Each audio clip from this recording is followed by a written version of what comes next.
Welcome everybody to my brand new podcast. It's called the Bridge to Glory podcast.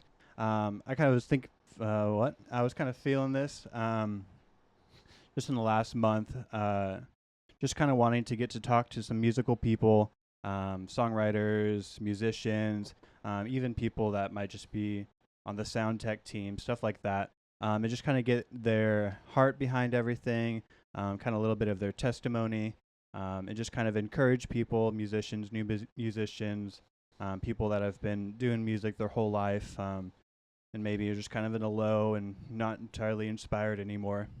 I just want to kind of bring that inspiration back, and kind of, just let the world kind of just hear different parts of music that maybe you wouldn't even think of or realize that, music has a crazy impact on people. So. That's true. Anyways, to introduce myself, I'm Devin. I'm going to be the host. This is Joey. He is my first interviewee. First interviewee. Oh, yeah. Is that what we call them? Yeah? I think that sounds good. Interviewee. Because you're the interviewer. I'm the interviewee. Or the interviewed. But I don't know. Anyways. That would be like past. Right. Yeah. Well, he's going to actually interview me this first time. Oh, yeah. So you guys can get my heart behind everything, just kind of where I'm from. And then the next episode will be all about Joey. And then from then on, I'll bring on some other people. And it'll be a lot of fun. I'm really excited about this. It's going to be great. Yeah. It's a good idea for a podcast. Thank you. Yeah, you gave me a whole list of questions to ask. Yes. Thank you, ChatGPT, for your assistance in this. We love AI. No. I'm a little scared. But we'll start with your intro question. If you had a walk-on theme song for when you entered the room, what would it be? Walk-on theme song. Like you enter those doors and it's just like, oh, that's Devin because it's his song. Oh, yeah. Yeah. Honestly, I'd probably go with The Resistance by Skillet. It's the resistance. You can't resist us. That's what I'm talking about. That would be a little rockin', but it'd be fun. That would just make an impact whenever you It'd be like, enter a room. it's kind of like when Darth Vader enters a room. Ah, yeah. There's just so much aura coming from the song. Yep, and you. that's it. That's the aura we're talking about. Well, I mean. No, that's awesome. Okay. Yeah. We're gonna do a couple like personal questions. What is your earliest memory of music in your life? Earliest memory. Well, this is actually a fun story, I guess. So basically, my mom has been doing music my whole life and a lot of her life. So I kind of grew up with that. She would be singing songs around the house, or occasionally I would go to some of her practices. And so that was fun. So I grew up with that. She got remarried. So my stepdad did a lot of music. He was actually the lead guitarist in their band. So I got to experience that. But the first time I would say that I really accepted music and like really wanted to be a part of it was actually at a Christian concert in Albany, Oregon. It was a free concert. There was a bunch of the bands. I think Newsboys was there. Super Chick was there. Wow. Some other people I just don't remember. But the headliner is my all-time favorite band, Skillet. I love Skillet. You love Skillet. That was the first time I saw them. I didn't know anything about them, like, at all. And then I saw them, and I was like, dude, these guys are great. I love them. They're awesome. So that kind of really got me into music, for sure. And, that was all the way in 2009, and it's 2025, so it's been a couple years. Isn't that crazy, though, how, like, music has a way to pull us in through, like, different experiences? Like, oh, yeah. Like you said, there was a small tug from, like, what your mom did and then your stepdad, but then, like, it's just crazy how it can pull us in with just the sound. But yeah, no, it's awesome. It's insane. Who or what first inspired you to pursue music? So there was this time in 2000. No, I'm just kidding. I mean, yeah, that concert really inspired me a lot. I was really interested in the electric guitarist, just because I already started to grow up kind of hearing some of that. But to actually see it on stage, we're not talking like millions of people, but there was probably maybe 2,000, 3,000 people there, maybe more. I was young, I can't count. But seeing their energy, um, I got really inspired to actually start learning guitar. And so in 2009, I got my first guitar. What guitar? Huh? What kind of guitar? It was a Fender Squier. Wow. Yes, a little Strat. That's like the most basic. It was starter. awesome. It was black. It had like a red pick guard. I was so cool. I love that thing. I don't know why I got rid of it. I would have kept it forever. I would have been. I kind of want to try to like track it down and see if I can find it and get it shipped here. Because I know the guy I sold it to. I just don't know if he still has it or if he sold it. I think you should find it. I think I should. That'd be a great like memory to Yeah. just have. Like, wow, Yeah. have it in the background of your. Yeah. I remember I podcast. sold it in high school, so I had it for quite a few years. Jeez, that's a long time. Mm-hmm. What was that, like 30 years ago? Basically, I'm Wow. like ancient now. Okay. Question 3: which artist/band helped you the most in life? So you know what? You're gonna be surprised by this one, guys. Dude, I was looking at this question. I'm like, I think I know the answer to all these. So there's this band called Skillet. Big fan. crazy. Actually, no. I'll expand a lot more on this. So I mean, growing up, my parents were always good to me. It's like I never really had like a bad home life by any means. Obviously, being a human, you make mistakes in life, and so there's definitely a lot of trials and definitely hard times. So Skillet was one of those bands that actually helped me through a lot of those things. And I know a lot of people, especially the older generation, they hear rock music and they think, oh, it's the devil's music. But actually, hear me out. There are Christian rock bands. It's true. Yeah. It might be covered up by like loud electric guitar and screamo, whatever, but But when they're singing the name of Jesus, it's powerful. it's awesome. Yeah. So through the years, I've been to probably, I think we're going up to 15 or 16 concerts that I've been to with Skillet. They just like That's crazy. Yeah. That's so many concerts. That's so many concerts. Worth it every time. It really is. I'm actually excited. They're going to be here in Longview. And it's going to be awesome. It's going to be great. Yeah. But anyways, they helped me a lot through that. Just with a lot of the lyrics of their songs. It was something that I could relate to, which I guess I kind of had a hard time relating to a lot of mainstream music, besides rock music, just because it was a different vein that you can get from, say, like pop or rap or country even. It was just like a vein that a lot of people don't touch on. So it was something that really helped me a lot. And so they helped me quite a bit, even just kind of with my walk with God too. Because, I'm going to say this, mainstream music, secular music, it'll lead you farther away from God, whereas a Christian worship, whatever, is going to lead you closer to God, just because you're filling your life with hope and light, whereas a lot of secular music is going to put you more into the world and lead you farther from God. Sure. So I spent a lot of time listening to them. They actually had like videos they would post on YouTube. So I spent many hours. They would like post about some of their trips that they did, and it was just like a lot of like behind the scenes stuff, and I loved all that, and it was so awesome to see that. But Skillet was a huge one. Disciple, another Christian rock band, they are incredible beings. I'll say that. I have never seen a Christian rock band worship like Disciple does. And that's saying something for a rock band.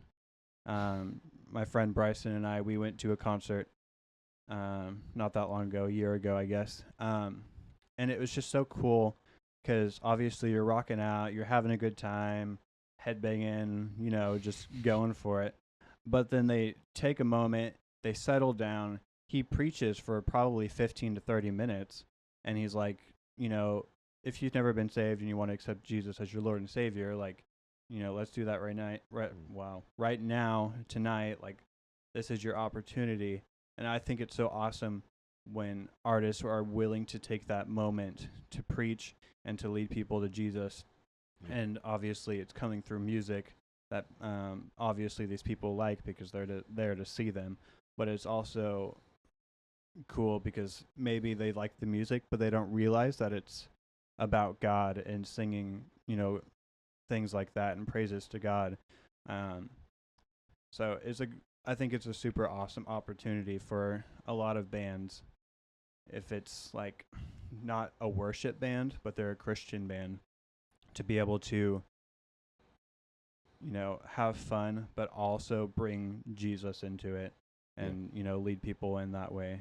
Yeah. So, I mean, I could go on and name 40 different bands and artists that have, helped me through hard times, but definitely through my roughest times has been a lot of rock music just because it's like I kind of have a lot of agitation or anger, but I'm also not using it to, be mad. Like I'm letting it out to let God, work with me and work on me and stuff like that. Yeah. I like how there is a lot of like worship or Christian rock bands or just whatever, like it may be singular artists, but I do love how they have like this platform just full of people and there's so many fans, and they could let it all get into their head and use it for the wrong reasons, but to see it, like you were talking about Disciple, seeing how they're using that platform to bring people to Christ is right. Like it's always so cool to see. Yeah, it's awesome. I love it every moment. Like I'm just like, I could stay here for the next 5 weeks and I'd be content. Very specific time, but hey, 5 weeks, that's it's a lot of days. That's one more week than 4. Yeah. Next question. Was there a moment you knew music would be more than just a hobby for you? Sorry. That was awesome. Yeah. When I was 15, I think, I got plugged into a church. And so I started doing worship music. That was my first experience. And so I got to do that. I got to, I wasn't like super dedicated by any means, but I got to finally get to understand it. And then I changed or went to a new church in 2019, and I just saw that the way they worship, and I thought it was super amazing, and I really felt that tug to actually step into that more and play more, and even just kind of like grow. Whereas where I was just kind of like I can play, and I never really tried to change at all. So it was probably around then that I knew God had a bigger calling for me. Yeah. And once I finally began to step into it, I could see, just the ways that he's, changed me and shaped me and matured me over these last few years. And I think that's super awesome. Yeah. I'm going to be honest. I did not see this little question right at the top before I was asking these ones. But what do you do music-wise? Oh, interesting question. Yeah. Thank you, Joey. I was looking at your list. I'm like, oh, wait, I missed that. Oh, interesting. I missed a whole category here. Sorry. I do a lot. I play guitar, electric and acoustic. I can play bass. I just prefer not to. I can play the cajon a little bit, a little box drum. And then I also sing or lead worship. I also write music, or I attempt to. Yeah, it's one of those things like I can do it. I just get so in my head sometimes. It's like, this seems good when I first write it, and then I play it a couple times. I'm like, I'm not really sure. I think that's just probably just the enemy just trying to keep me from releasing stuff. So probably. I got to be better about that. That's for sure. That's good. Do it all. Yeah. Yeah. Can't believe I missed that. Yeah, that's embarrassing. Now, let's go to our actual fifth question. If you could open for any artist, living or dead, who would it be? I wonder who. Interesting. Probably Taylor Swift. I'm just kidding. And I'm out.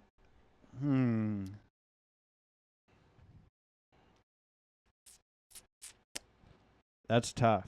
I'm surprised you didn't say Skillet like immediately. The thing is, as fun as that would be, I'd rather be a part of their band than an opener for their band. Hey, that's valid. Yeah. Valid. But I don't know. I think it'd be fun to open for like a worship band. You know, like Red Rocks or any other worship bands that I just can't think of right now. Only Red Rocks. Yeah. But I mean, being the first to help lead people into worship, I think that would be a super cool opportunity. And, you know, kind of get them excited for, you know, what that next entertainer, not really entertainer, I guess they're worshiping, but the next artist has to offer, you know, and just kind of begin to stir that up in people. And, you know, I think that'd be super awesome opportunity. Yeah, for sure. That'd be really cool. Yeah. Let's get into some faith talk. Faith talk. You ready for this? Can you share the story of when you first felt God calling you into music? When I first felt God calling me into music.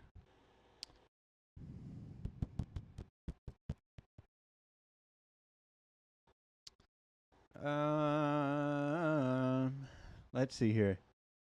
I'm trying to think because there's just like been a lot of different seasons of life that I feel like God has called me into more. You know? Sure. Like I started playing when I was 9. And Joey just throws his phone on his ground. Gosh. Let me just tell you, it's a little hot in here, so if we're a little delusional, that might be why. And probably a lack of oxygen. That could be it. Or we're breathing each other's carbon dioxide. Anyways. I think it's just been a lot of moments in my life that God has called me into more. Yeah.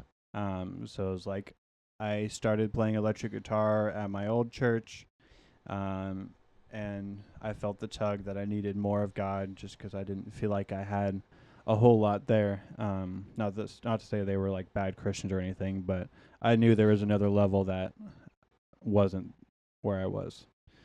So moving out of that, I really felt the tug from my last church just of wanting to be able to lead people, and you know, that was something that was super I literally went to one of my friends that I've made when I first went there, and it was like, you know, I want to be on worship. I want to be able to like lead people. I feel like that's something God has for me, and I want to expand my gift in that. So a lot of people, they try to like take some time and like get into the church and get comfortable, and I got there and I was like, I want in. Like, this is where I'm supposed to be.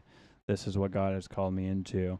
Let's grow this. And even since then, there's been a lot of different moments where I've continued to feel that tug, and obviously doing my best to be faithful to that and, you know, listen to him. And when I have, I've noticed it's been really awesome.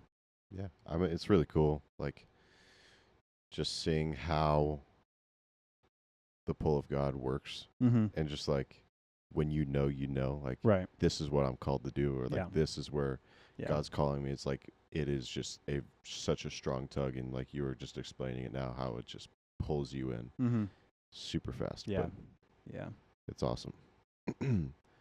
How has your relationship with God shaped the way you write or perform? I will say, maybe when I was first getting started, it was a lot of pride in my music. So it was like, I want to sound good. I want people to be like, wow, Devin, that was amazing. Or, you know, it's definitely a place where I started, especially when I was young. Like, I feel like most young people have some sort of pride issue. Always. Always. Especially dudes. Yeah. I mean, come Yeah. So that was something he ended up changing in me, and it was more like I get this opportunity to worship God and lead other people in worship, and I want to honor God with that, and I want to, bless him with my worship. So all these opportunities that I've had to grow in leading and singing and stuff like that, I take it as this is for you, God. This isn't for my gain. Sure, maybe I sound better because I got vocal lessons, but this is, for your kingdom. And so I want to honor you with that. So he's helped me with a lot, shaping in that way. Yeah. Also with music, writing music. Back in my old days, my little sad days, I spent a lot of time writing super depressing songs. A lot of them were pretty dark, just because I was in a pretty dark place myself. And so if you look at the song that I wrote when I was 15, that was when I first started writing music. That first song to the last song that I've written, you can see a complete 180 turn, and just that from darkness to light, from fear to hope, like we're talking, trying to share God through my testimony, and also trying to worship God with just a gift that he's given me. And so, yeah. Writing pure worship instead of music that's partnering with the things that you're going through. Yeah, fleshly songs. Yeah. Yeah. It's weird to say fleshly or flesh, just because, like, I feel like for me, it's a little weird to hear it because it's like my flesh, like, what are you doing, flesh? But if anybody doesn't know, fleshly is more like things that aren't of God. So, worldly like, a lot things. of fear or stress, stuff like that, or even what's the word? Things that you do to make yourself feel better. Coping mechanisms. Yeah, like that. Coping mechanisms. A lot of those, like a lot of people will go to smoking or drinking or partying or, trying to distract themselves. That's all part of your fleshly desires to turn to something other than God. Yeah, it's just the way the enemy, and that pulls us away from God, and because the ultimate, it gets it focused on yourself and not God, which is the biggest thing. The ultimate comforter is the Lord, Prince of Peace. Anything you're dealing with, Amen. He's above anything of the world. I could promise you that. That's true. Yeah. Oh man. Question 3: have there been times when you have questioned that calling? How did God meet you in those moments? Oh, yes. All the time. Yeah, I mean, especially being somebody who's in worship and stuff like that, the fight that the enemy puts on is going to be pretty hefty. Oh, yeah. It's like, it's not like oh, you're doing worship, stop. If it's not going to happen like that. Just I thought that was because my knee was so close to you. No, like when the devil comes after you, he comes after your mind, and he comes after your heart. He actually comes after your gifts. Yeah. So for me, it's like coming after how I lead worship. Like he can take a beautiful worship service, and he can say, "Hey, Devin, you didn't do this well. Your voice cracked here. You forgot the words in this. People weren't as engaged as you think." Like, there's a lot of things the enemy tries to do to turn you away from your calling and make you feel bad that, you're worshiping God. So, I mean, there's been a lot of moments where it's like, okay, God, so I've spent a lot of time, worshiping you. I've spent a lot of time trying to, grow this gift. What does it feel like I'm not growing anymore, or why does it feel like nothing's happening, or like people aren't engaged. Nobody told me I'm doing like a good job. There's like things like that. It's like a lot of questions that you need to be able to discern and say, God's not thinking these things of you. He's saying, you are my child. You are a worshiper. You are made to worship me. Yeah. Be faithful in that. Be faithful in what he calls you into. And so that's just something I have to remind myself of when those things come up, because it's easy to get discouraged and stuff and say, maybe this isn't what God has for me. But when in reality it is, and you just need to be able to submit that to God and say, hey, you know what? The devil's trying to get to me right now. Let's take him down and let's get back to worshiping you like I should be. Yeah. The devil's going to do anything he can to tear us down and take us away from our calling. But right. Yeah. I mean, if it's our calling, then we should never let thoughts of, I'm not good enough or anything like that. Right. Because that's just partnering with what the enemy says. Yep. And he's going to try to get you all to do it. Oh, yeah. He will. Oh, yeah. All the time. I mean, it's never going to end. If you think it's ended, let me tell you, it has not. It never will. You literally will think, oh, today's been so awesome. The enemy hasn't tried to attack me. Let me tell you, you'll probably get home from work or something. You might stub your toe.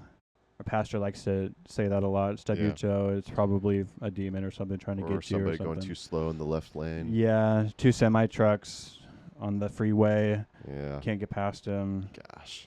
I mean, it's literally anything. Like, you can be irritated about, maybe your kid is being just crying all the time, and you're just like, bro, just stop. I want to go take a nap, but you're just screaming, Like, there's going to be something that tries to get you every day, and if you let it happen, that's when things begin to kind of crumble. Instead of saying, no, God, I'm not going to be irritated at the situation. I'm going to submit it to you, and I'm going to have peace with all this. And I think, yeah. Anything that gets a worldly reaction out of us. Yeah. Literally anything. Even if it's something small like stubbing your toe. I mean, that's not small. That's massive. Hurts. That's like top of the list right there. Oh my gosh. You ever like hit your pinky toe on like the corner of a table? Yeah, it's been a while, but like I can imagine. You know what? Now that you say that, my pinky toe kind of hurts. Really? Yeah. Wow. Placebo. That's okay. Let's go on to our next question. What's your favorite worship song right now? Favorite worship song right now? Gosh, there's so many of them. Okay. Okay. I don't know. This is tough. I would say the one that I've really, like, every time I can play it, I'm like, this is just amazing. Wait for You by Red Rocks Worship. That's a great song. It is such a great song. That whole album, The King is Coming, incredible album. If you haven't listened to them, I highly encourage it. They are a very anointed, worship team, and I actually got to see them live, and it was incredible. I was there too. I'm hoping to see them again. But yeah, they're awesome. But yeah, I would say that's probably my top song. That's a really good song.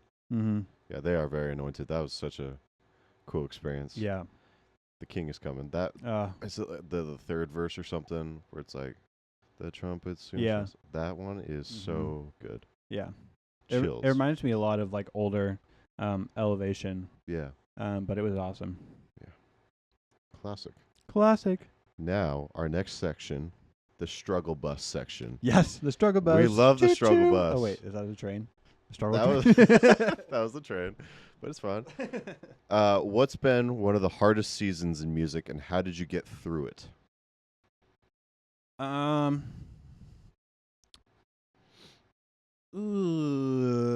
Hardest seasons in music. I had 1 year recently. It kind of felt like everything was just crashing down around me. You ever have those days? All the time. all the time. All the time. So that was probably my biggest struggle year. My I never that whole year I actually ended up kind of stepping down from worship, just because I felt like I wasn't in a place to be able to like worship on stage. Because I don't know, I was just kind of one of the ways the enemy got to me. And so I stepped out of worship. I actually stepped out of leadership. I didn't really write any songs. If I did, they were pretty depressing.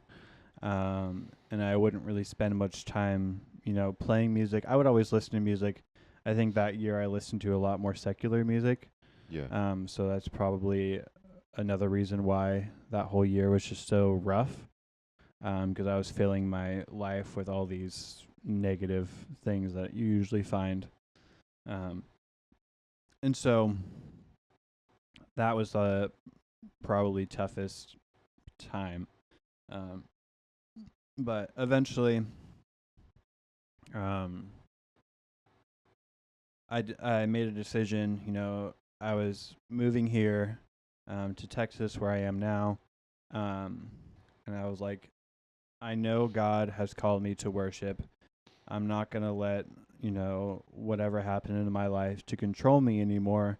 I'm gonna step back into worship, before I go, not just to like bring some closure to where I was, but just to say, I'm done with living in sorrow and whatever else I was feeling, and I'm gonna move with God, and I'm gonna move into the Spirit, and I'm gonna, get back into worshiping like I was supposed to, and so even if one of y'all is in a similar situation where it's kind of like things kind of feel hopeless, I don't feel like I deserve to be doing worship, I don't feel like I deserve to be doing music, like I don't feel like I have an impact, I can say that is most definitely not true.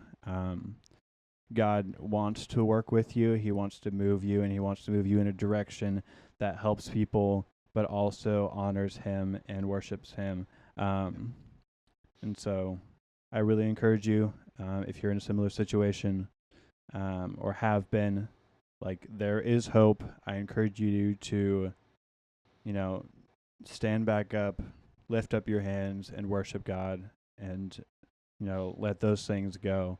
And obviously that's easier said than done, but you will find a lot of peace and a lot of joy that comes out of that. Yeah. Just let go. Yeah. That's a good Let thing. it go. Nope. Nope. Yeah. That's good. Thanks. Has there been a song or experience that felt like a personal turning point for you?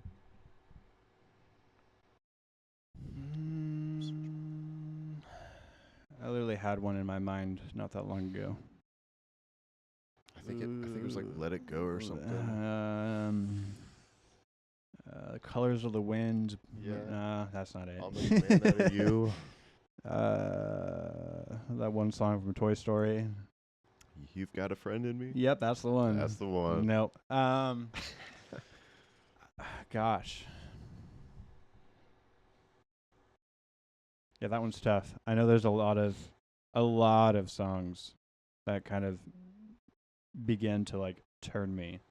You know what I mean? Yeah. Like I wasn't going like full 180 when I heard a song. It was more like I hear a song, I'm just kind of turning a little bit, like I'm working my way around. So I mean, gosh, I don't know if I can answer that. But I mean, I would say there's a lot of artists that have helped me, and obviously Skillet's one of those. Disciple's one of those. At the time, I was really, I would say, oh gosh, Bethel. They've been really good to me. Red Rocks, of course, has been really awesome. There's just a lot of moments, even recently, just like feel a little discouraged. This song comes up, and I'm like, oh wow, you know what? like, why am I feeling this way? Yeah. Like, I want to sing out these words that I'm hearing and believe it and, worship God with it. And so, yeah, if I find some songs or I think of some, I'll try to bring them up. But at the moment, there's like, if you look like at the Apple library or whatever, like you're just scrolling through songs. That's how my mind is right now. There's I'm just like, hundreds of that songs. one's good. That one's all right. I feel like there's hardly anybody that has one singular song that was like a turning point song for them. Yeah. There's got to be just. Yeah. I mean, there's been a hundreds. lot of people that have like incredible testimonies where they're like, I was about to jump off a bridge, and Caleb was playing on my radio, and I love Caleb. it was Jeremy Camp singing "I Still Believe" or something. You are obsessed with that song. Oh, it's so good. Oh, Jeremy yes. Camp, love that guy. I can't wait to see him. Oh yeah, I forgot they used that too. Yeah. It was wow. like my dream coming true. I actually, Skillet was going to be in Arkansas. I wanted to go see them, but they were sold out. And then Jeremy Camp was also in Arkansas, like the day before or something like that. And I was going to go see him too, but it just wasn't really going to work out. And now they're both going to be in Longview. That's crazy. I'm so excited. It's going to be awesome. It's going to be great. I'm excited. Okay, Devin, can you share a moment where God used your music in someone's life in a way you didn't expect? I would say I had a pretty like recent experience. I'm not gonna name any names, but there was this lady from our church. She came up to me after leading worship one night or one morning, I guess. And she told me, it was like, like you've got like a really like big anointing on your life for worship, and like there was something about this morning that was different than the rest. And like she was like literally like tearing up, and I'm like, okay, like I don't really want to cry right now, but I guess if I have to, I will. I didn't, sorry. But that was something that actually like really encouraged me, because it wasn't like I'm doing anything right, but God's moving through me and it's being shown to others. And I think that was such an amazing thing. Obviously it wasn't like a song I wrote, like we were just singing worship, praising God. And that was something that I still think back on, and I hold on to that because I want God to continue to do that through my life. And have like encounter people. That's like the whole point of like bringing people into church, leading them through worship and the word and stuff, is so God can have that opportunity to begin to move in somebody's life so that they can encounter God on a personal level and begin to follow them and follow him. So yeah, that's such a cool encouragement though. Yeah, it was so awesome. I did not expect it at all. It was like she like came up to me and was like, "Hey, can I talk to you?" And I was like, sure. I was like, "You never really talked to me before, but all right." But no, it was awesome. She's super sweet. Old lady. Gotta love old ladies. But that just shows like the fruit of your faithfulness and continuing to just bring pure worship. Yeah. That's a really cool experience. Yeah, it was awesome. Our next section is for creative individuals only. I feel like I don't need to I don't feel like you need to say these, but I'm just you kind of get an idea reading of your the list that you sent me, man. Well, it was more like guidelines for me. I don't know. I feel like it's just such a weird switch. Anyways, what does your songwriting or creative process look like? Oh, well, I'm all over the place. I can sometimes just, sit there with my guitar, sitting on the bed or whatever, play the same 4 chords over and over, kind of think of a melody, begin to write some words. Usually I have something stirring on my heart, like either a certain emotion or maybe I went the day and I had, say, a line in my head and was like, I want to worship you. Okay, let me expand on this. I want to worship with you with everything I have. I want to worship with you even when I'm sad, like it's not really, not really what I would come up with, but you get the idea. Just a lot of my stuff is very emotion based. Yeah. Just because I am an emotional person sometimes. Aren't we all? But yeah, I mean that's my process. Kind of just I flow through things. Sometimes I'll make a music track and then I don't have words and I try to write something with it. Doesn't usually work as well, but I don't know. Anything's possible. Yeah. It's not that complicated. You might look at like these big worshiper or like worship Artist? artists. That's the word. And you're probably like, dude, I can't imagine what their process of writing like all these songs, like coming out with all these songs. Oh, I know, are. it's crazy. But it's just simple. Well, like you start with a little Mhm. idea and you just expand from there. And it can be Yeah. so scattered, but like Yeah. that's the beauty in it, is like getting all the pieces and then putting it all Mhm. together. you know? Yeah. I think that's what's super cool about having worship teams that can actually write together, Yeah. because you can, spend a evening all together. Somebody's on the piano, somebody's on the guitar or whatever. You're just playing things, and then you're just sitting there. You're just kind of worshiping. You think of a line, somebody thinks of another one, kind of blend it together, and you kind of create this heavenly masterpiece. I would love to be in one of those writing rooms where it's just like, Why don't we just do it, Joey? why? Yeah. Why don't we? Just have like, oh man, that's got to be just so cool. I could yeah. imagine like someone like Red Rocks where they're just like in this room. Oh, yeah. Like the anointing of God is just Yeah, there. incredible. And wow, that would be so cool. I agree. I agree too with what I just said. Anyways, Classic. do you have a routine or habit that helps you stay inspired?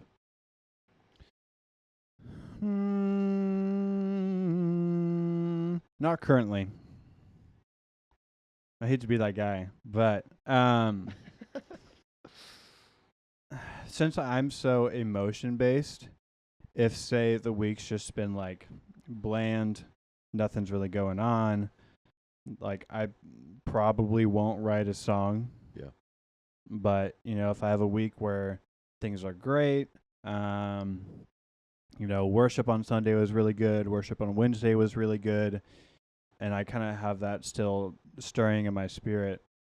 Usually I can come up with something, or even if I have a bad week, just kind of writing a worship song, or let me say this, writing a Christian song, that's more kind of like self-centered, like, Yeah.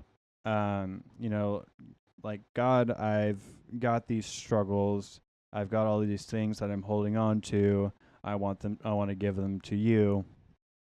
And why I said it was a Christian song and not a worship song is just because I feel like there needs to be a distinction between worship and kind of more self-centered songs, or a Christian song. Not saying self-centered songs are like bad. It was just like, if I'm going to worship God, I'm worshiping God. Yeah. Like, I'm not saying, hey, God, look at me, I'm a mess, make me new, make me whole. I'm saying, God, you are glorious, you are mighty, you are wonderful. I'm going to worship you and I'm going to praise you with everything that I have. So I feel like there's for me, there's a distinction. It's not for everyone, but anyways. There's a clear distinction. Yeah. There's definitely for me at least, there's two categories: Christian music, worship. Yeah, and I think there's definitely a time for, Christian music in a worship setting. Sure. So like a lot of like worship nights, you might start off and kind of be like, Lord, I need you. I'm a broken mess. We need revival. Yeah. We need a stir of your spirit. Like all the stuff that we need. And then you move into, I'll worship you always. I'm going to, I'm going to sit at your feet. I'm going to, bow before you. I mean, actually I talked to somebody from another church, and she was like, the different outcomes between a song a worship set that's completely, praising God, versus some that are more about, yourself. It's the the presence of God obviously is going to come more when it's about him. Yeah. You know what I mean? If we're going into church and we're saying it's all about us, why would God want to come in and be like, hey, this is fun, I mean, obviously he wants a relationship, Yeah. but we're also there to praise him, and that's what he made us for, Yeah. know. I mean, that's all worship is just praise Yeah. to the Father. It's And I mean, he'll encounter you in either situation Yeah. because God can do whatever he wants. But just you can feel when the presence of God is there, and you can feel it in different situations, Yeah. Next question is, how do you balance excellence in your craft with keeping your heart focused on worship? That's a good one. Because it's another thing is like you don't want to be prideful about it. Yeah.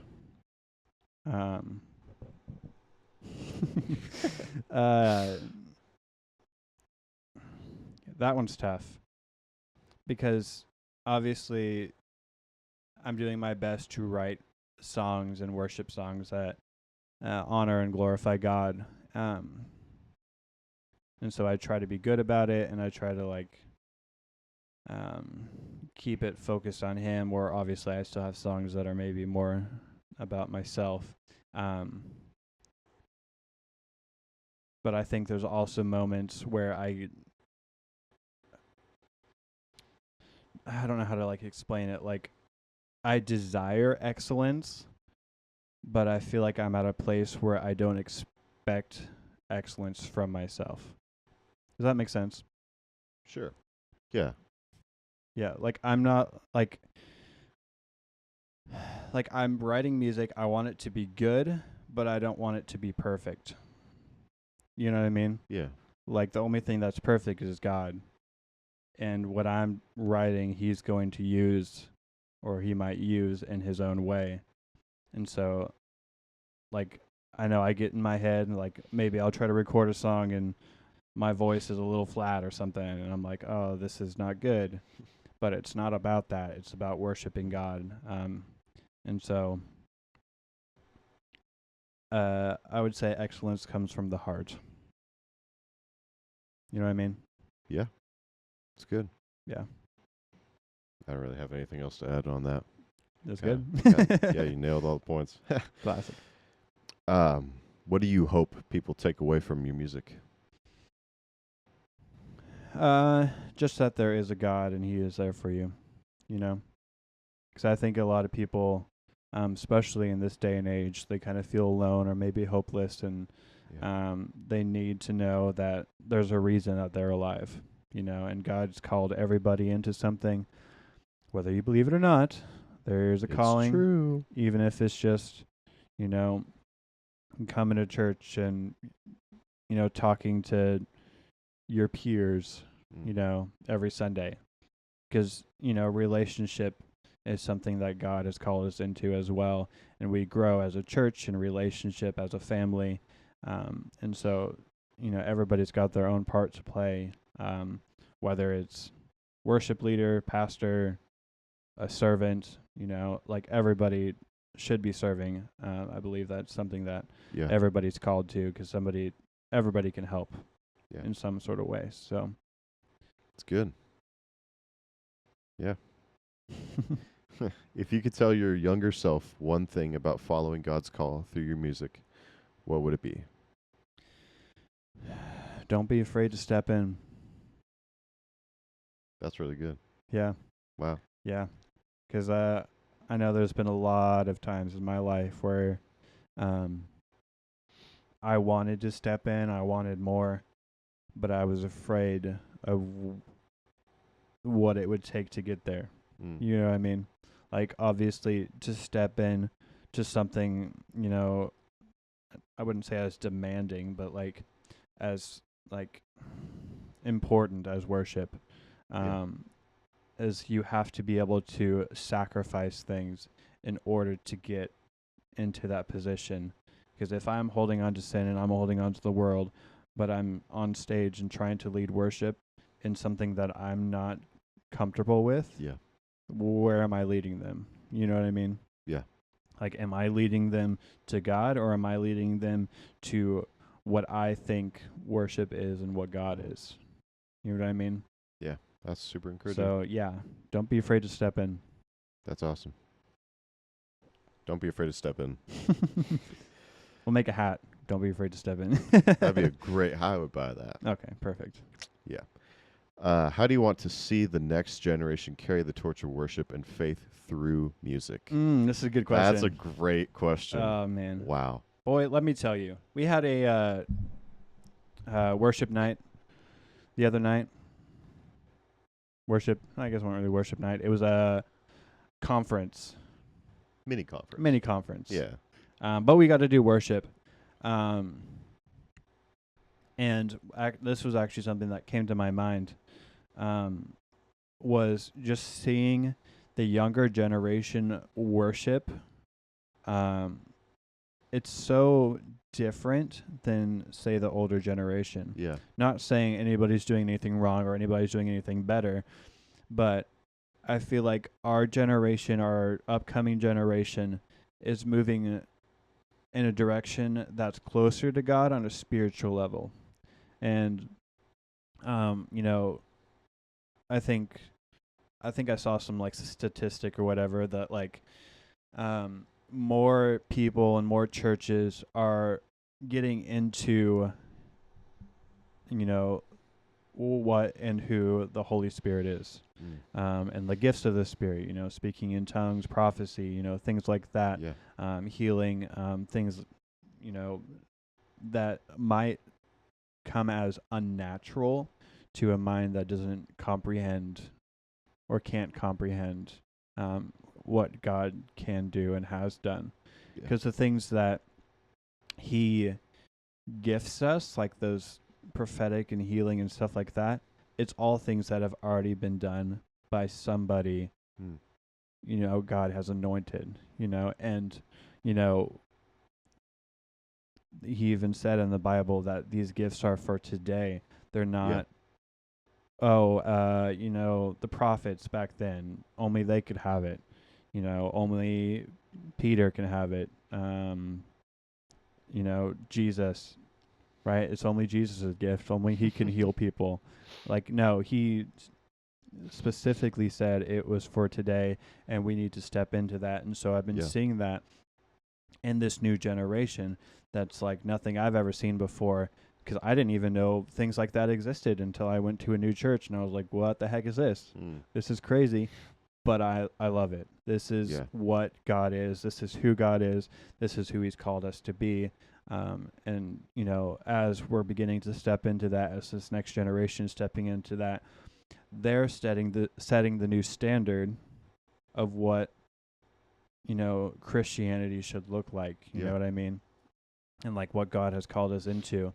And so when it comes to worship, you know, we're moving into more prophetic worship or more spontaneous worship. And stuff like that, where God is flowing through us, and we're not worshiping to a script. We're worshiping to, you know, God's voice. Like he's speaking through us in worship. He's guiding us in worship. He knows what we need to do in a song. Like, hey, you know what?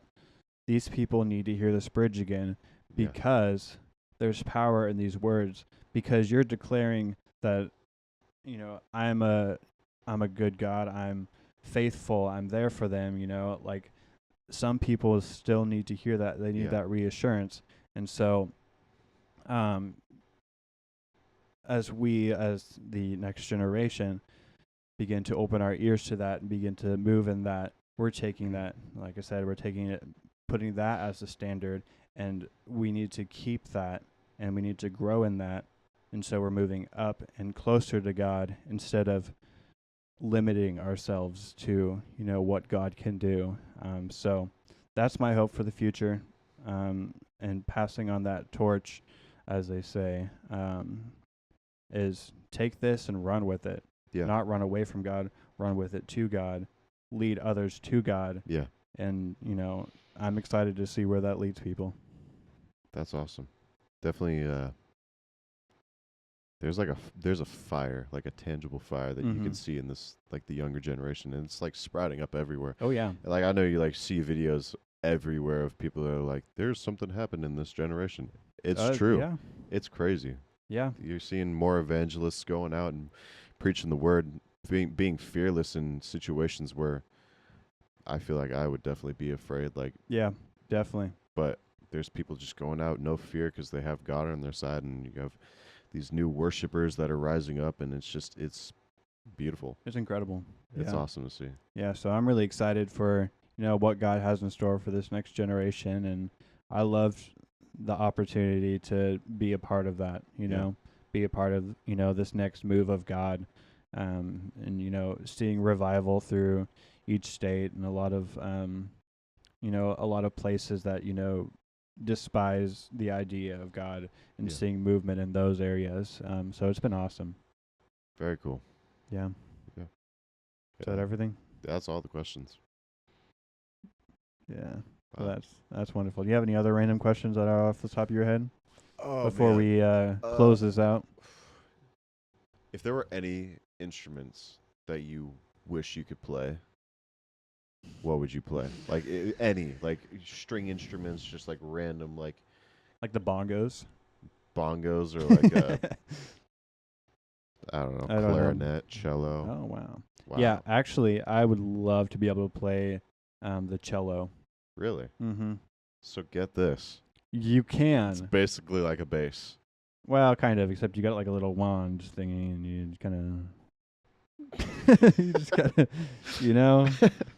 I mean, hey, Hey, you want to learn cello? You can learn cello. I could. I know I can. It's just, it would just. When would you ever really use a cello? Yeah, that's the thing. It's like maybe if I record some songs, it would sound super dope, but Yeah. other than that, yeah. Wow. Well, all right. Big cello guy over Big here. cello guy. That's Yeah. what they call me. Please don't call me that. No. All right. Well, thank you all for tuning in to the first episode of the Bridge to Glory podcast. I never really said what the Bridge to Glory means, but I think you can understand the bridge. It's a very musical term, but it's also a bridge. Yeah. And then to glory, obviously. Glory to God in the highest. So, it was a pleasure. We'll talk to my boy Joey on this next episode. Oh, yeah. But thank you for tuning in. Please follow us on Instagram at the Bridge to Glory podcast. And you can find us on YouTube. That's probably where you're watching this if you are, at the Bridge to Glory podcast. So thank you guys. It was a pleasure, and we'll see you soon.